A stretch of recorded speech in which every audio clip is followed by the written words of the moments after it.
Hey everybody, Mr. E here with a printer tip and tutorial on how do I store my filament when it's not on the printers and it's not in use.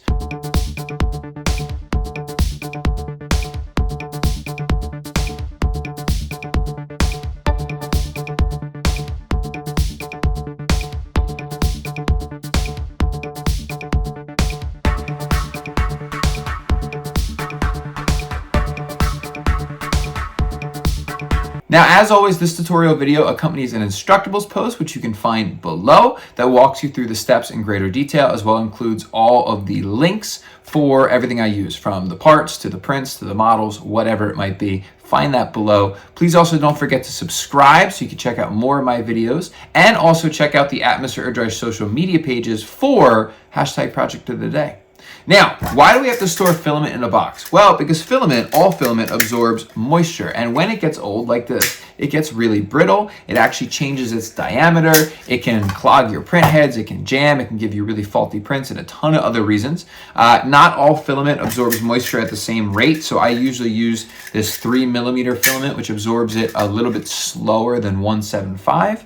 Also, PLA usually lasts a little bit longer than PVA or ABS, and even brand can change this. But if you leave your filament out of the box, once you break the seal, once you take it out of the vacuum sealed bag it comes in, it's going to absorb moisture and eventually it's not going to be usable. How long? I don't know. Anywhere between 1 to 3 months. That varies on a million things, like even the humidity in the room. But between prints, I keep this in a dry box that I created, and you can buy them. There's even boxes that hold these up on the wall so that way you print right from the box.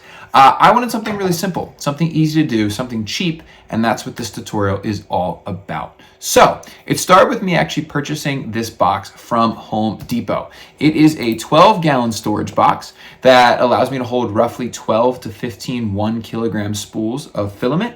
And I like it because it has this pretty sweet lid that allows you to open up on a pivot. It has a gasket to make it airtight, already built in, though you can use any box and even add your own gasket if you wanted to.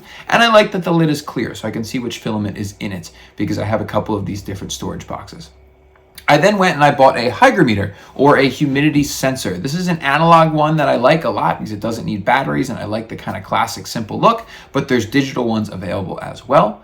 Next, I designed a quick little holder for the hygrometer gauge that I purchased using Onshape. Really cool CAD program, love it.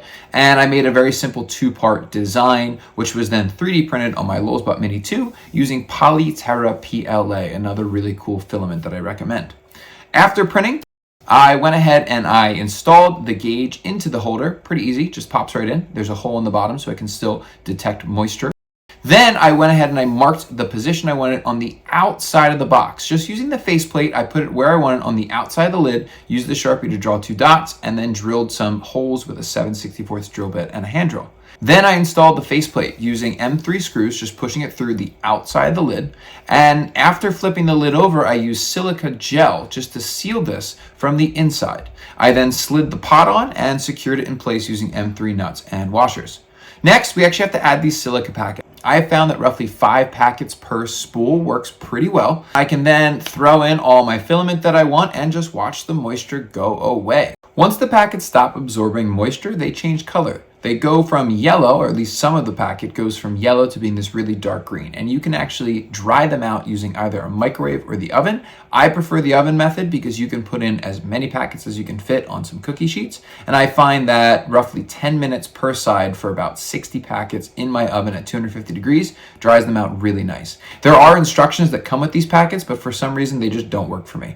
They say that they should be in the oven for like 30 minutes to an hour, depending on how many packets you want. And that, for me, melted my first set. Now, this is a super simple box. It doesn't let you print from the box like a lot of other ones, but for me, I take the filament out, I throw it on my printer, I do my job, and then I put it back in. And I find that extends the life of my printers by months, which works out really, really well, and I need a place to put the filament anyway.